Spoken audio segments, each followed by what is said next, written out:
Right, this is part 3. It wasn't gonna be in the video, but now it is in the video because someone mentioned it to me and I thought I'd fucking tell you my opinion on it. And part 3 is going to be, what do I think about numbing creams?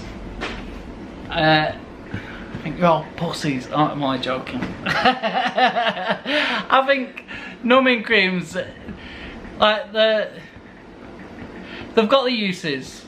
I wouldn't advise people using them, especially for tattoos that I do on people, just because I tend to do full day sit-ins and people find that numbing cream has worn off 2 hours in and then they struggle for like 4 or 5 hours, and I feel like people struggle less if they just, well, this is my theory on it, right? That when people put the numbing cream on, they're fine for an hour. They start to feel it in hour 2, and then anything after that, they're suffering. When they don't use it, I feel like when we start, it's a bit of a shock to the system. Your endorphins kick in, your adrenaline's kicked in, and then after 10-15 minutes, you kind of relax into the situation. You relax into getting tattooed, you get a bit more comfortable. Then, as it carries on, your natural body's response kind of is to give you a bit of pain relief. Like, you kind of just get used to it for a bit, and then you don't really start suffering until hour 4, maybe. Like 4 hours in, then you start suffering. But it's not as bad as the come down from numbing cream. I feel like after numbing cream's worn off, people struggle more because they've got used to the numbing cream helping them, so they don't get that big endorphin rush which kind of helps you get through it. So I think you've got more like lasting power if you don't use it.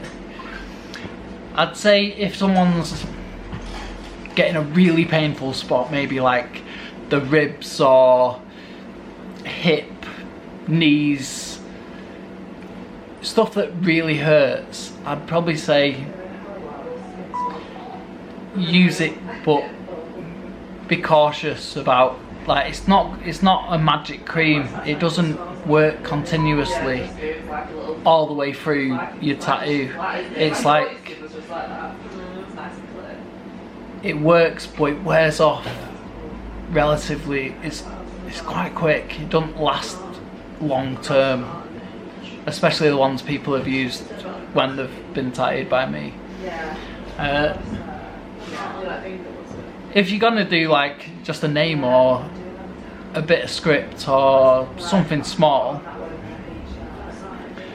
like just pull your socks up and get the tattoo done. You shouldn't need numbing cream for something small. It's not gonna last forever. The amount of time you're getting tattooed for is small. Like, you shouldn't need numbing cream. Your natural body's responsive, a bit of shock, then a bit of adrenaline, and then your tattoo's over. So I'd avoid it then. I can't stop people from using it, but I'd discourage people from using it unless it was on a really painful area.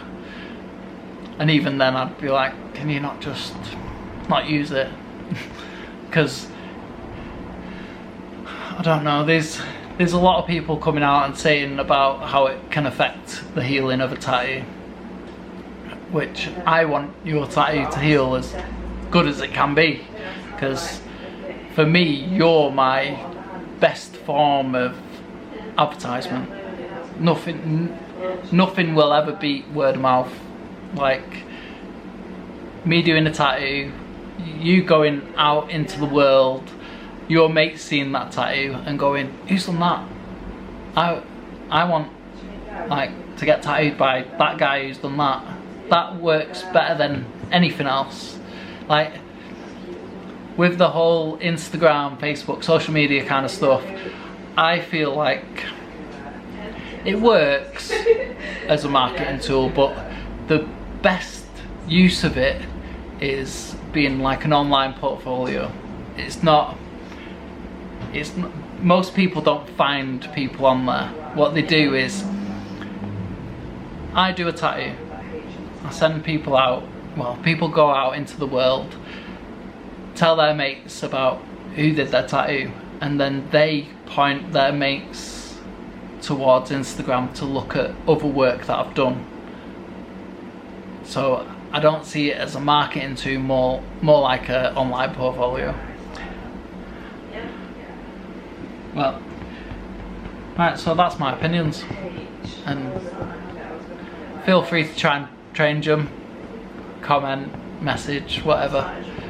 Just like and follow.